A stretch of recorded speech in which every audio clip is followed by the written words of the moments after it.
Hello students of standard fourth.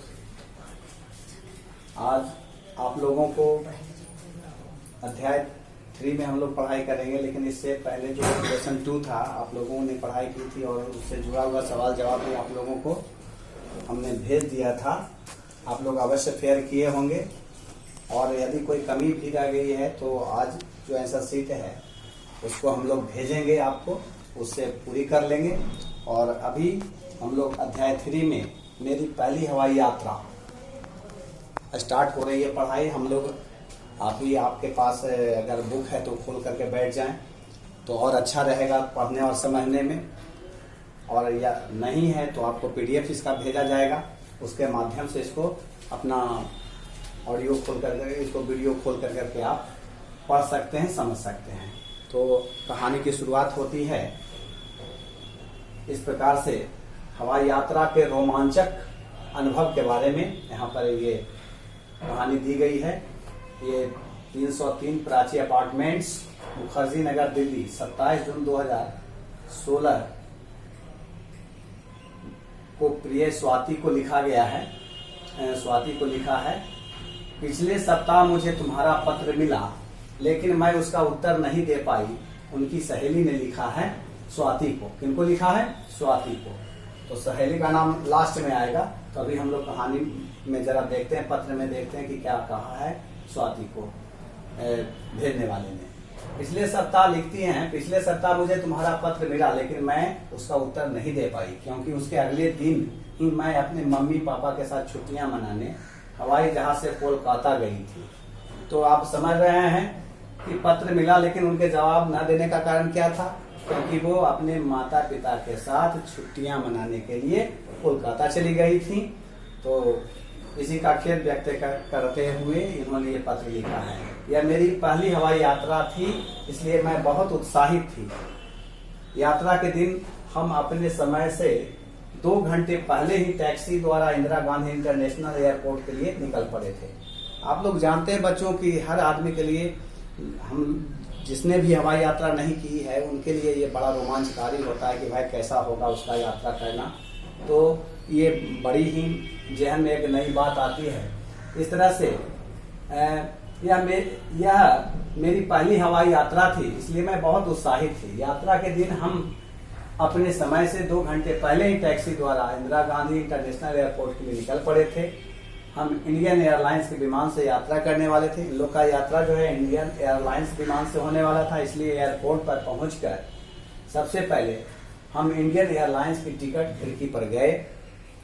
हमारे विमान के उड़ने में देर थी इसलिए टिकट लेने के पश्चात वहाँ एयरपोर्ट की प्रतीक्षालय में चली गई और मैं पापा के साथ अपना सामान चेक करवाने पहुंच गई। एयरपोर्ट पर खड़ी होकर मैं एक अद्भुत रोमांच महसूस कर रही थी। जब हम सामान चेक करवाने पहुंचे तो वहां एक चक्करदार चरखी थी जिस पर हमने अपने सूटकेस और बैग रख दिए। हमारा सारा सामान बंद अवस्था में ही घूमता हुआ चेकिंग पॉइंट से निकल गया और उन पर हमारे नाम का लेबल लगाकर उन्हें वायुयान पर भेज दिया गया। तो इस प्रकार आप लोगों ने देखा कि किस तरह से वहां पर सामानों लगेज की स्क्रीनिंग होती है, उसके बाद ही उसको फ्लाइट में भेजा जाता है, तब लोग सफर कर पाते हैं। सामान को जाते देख मुझे लगा कि कहीं हमारा सामान गुम न हो जाए, परंतु पापा ने मुझे बताया कि घबराने की जरूरत नहीं है। कोलकाता एयरपोर्ट पर उतरने के बाद हमें हमारा सारा सामान मिल जाएगा। कुछ देर बाद ही हमारी फ्लाइट्स के उड़ने की घोषणा की गई।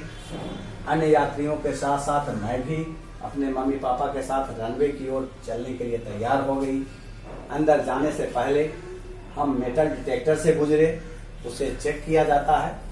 हमारे टिकटों की जांच के बाद हमें अंदर जाने दिया गया। उसके बाद हम एक एयर ब्रिज से होकर वायुयान तक पहुंचे। इस प्रकार आप लोग देख रहे हैं, समझ रहे हैं कि कैसे हवाई यात्रा की शुरुआत होती है। यात्रियों के पहुंचने से पहले ही विमान का द्वार खुल चुका था और सभी यात्री पंक्तिबद्ध होकर विमान के भीतर जाने लगे।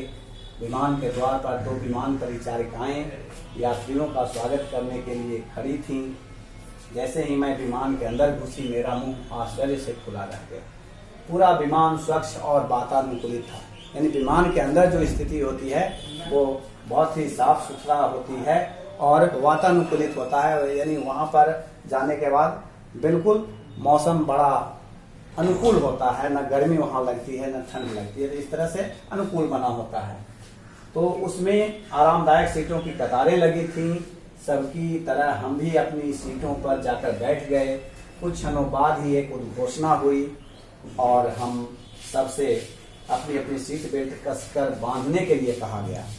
तो इस तरह से देख रहे हैं कि विमान में किस तरह से लोग सफर करते हैं, उसकी सारी जानकारी हम लोगों को यहाँ पर इस पाठ के माध्यम से मिल रहा है। तो बड़ा ही रोचक लग रहा है। फिर आगे कहती हैं कि मैंने पापा से सीट बेल्ट बांधने का कारण पूछा तो उन्होंने मुझे समझाया कि हवा में उड़ने पर हमारे शरीर का भार हल्का हो जाता है, इसलिए हमें सीट बेल्ट बांधनी पड़ती है। यानी सीट बेल्ट बांधने का कारण क्या होता है, तो जब ऊंचाई पर लोग उड़ान भरते हैं तो वहां पर शरीर का वेट हल्का हो जाता है, इसलिए लोग अलग थलग ना हो जाएं, इसलिए सीट बेल्ट लगाना जरूरी होता है ताकि लोग सीट से अलग ना हो सके। सीट बेल्ट बांधते ही स्पीकर पर विमान के कैप्टन द्वारा विमान की उड़ान भरने की सूचना दी गई और हवाई जहाज रनवे पर तेज गति से दौड़ता हुआ जल्दी ही आकाश की ऊंचाइयों को छूने लगा। इस प्रकार फ्लाइट्स ने उड़ान भर दी और इससे पहले मुझे इतने रोमांच का अनुभव कभी नहीं हुआ था। ऐसा लग रहा था जैसे मेरे पेट में तितलियां उड़ रही हों। मुझे इस यात्रा में बहुत मजा आ रहा था। थोड़ी ही देर में एक विमान परिचारिका ट्रे में मम्मी पापा के लिए कॉफी और मेरे लिए जूस लेकर आई। इस प्रकार यहाँ पर बड़ा ही सजीव वर्णन किया गया है। तो तुम जानती हो हमारे सीटों के सामने टीवी स्क्रीन भी लगे हुए थे। विमान में टेलीविजन की भी व्यवस्था थी जिनमें हम अपनी पसंद के कार्यक्रम भी देख सकते थे। साथ ही वहां पढ़ने के लिए पत्र पत्रिकाओं की भी व्यवस्था थी। अभी मैं विमान में बैठने का आनंद ले ही रही थी कि तभी स्पीकर पर एक बार फिर विमान के कैप्टन की आवाज गूंजी। उन्होंने हमें बताया कि हम 8000 फीट की ऊंचाई पर यात्रा कर रहे थे। सोच लीजिए विमान की जो फ्लाइट जो उड़ान भरता है वो कितनी ऊंचाई तक भरता है, कितना ऊंचाई पर जाता है।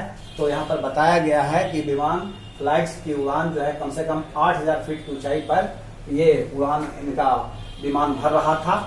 यह सुनते ही जैसे मेरे होश उड़ गए।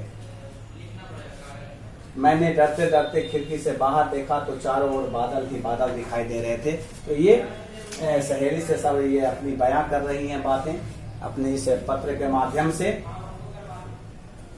मैंने नीचे की ओर देखा तो धरती बड़ी विचित्र सी लग रही थी। नीचे सब कुछ छोटा छोटा नजर आ रहा था। इतना अद्भुत दृश्य देखकर तो मैं उसी में खो गई। मैं उस सुंदर दृश्य को देखने में न जाने कब तक खोई रही। तभी अचानक स्पीकर पर हमें एक बार फिर सीट बेल्ट बांधने के निर्देश दिए गए क्योंकि विमान नीचे उतरने वाला था।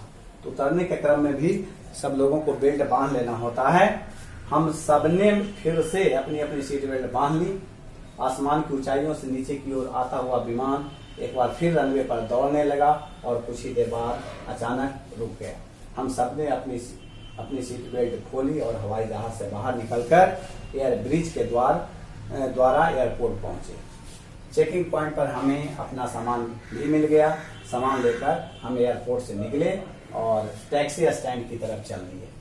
एयरपोर्ट से बाहर आकर भी मुझे ऐसा लग रहा था मानो मैं अभी भी आसमान में ही उड़ रही हूँ। मतलब ऐसा आभास हो रहा था। मेरी यह पहली हवाई यात्रा मुझे जीवन भर याद रहेगी। बाकी बातें मिलने पर होंगी। तो ये पत्र लिखी है स्नेहा ने लिखी है। तुम्हारी सहेली स्नेहा ने किसको लिखा है तो ये आप देख रहे हैं। और इसमें आप देख रहे हैं स्नेहा ने पत्र किसको लिखा था तो प्रिय स्वाति को लिखा था। तो अब आप लोग समझ गए कि ये पत्र स्नेहा ने स्वाति को लिखा, उसका वर्णन किया। तो आप लोगों को फिर से इस कहानी को आप लोग देखेंगे अपने बुक्स में। और जैसे मैं अभी पढ़ा रहा हूँ यदि खोल करके देखेंगे तो और समझ में आएगी। और फिर आगे से आपको दिया गया है कठिन शब्द दिया गया है, इसको भी आप लोग अपने फेयर कॉपी में डालेंगे और इसको याद भी करेंगे सुंदर से। और आगे जो है फिर इससे आगे का जो काम है हम लोग आगे फिर करेंगे। और पीछे का जो कुछ बाकी रह गया है, कोई दिक्कत रह गई है, प्रॉब्लम रह गई है, तो आप लोगों को इसका आंसर शीट भेजा जाएगा, आज भेजा जाएगा। उससे आप लोग उसको इसके बैक वाला जो लेसन है उसको कंप्लीट कर लेंगे, पूरा कर लेंगे। धन्यवाद।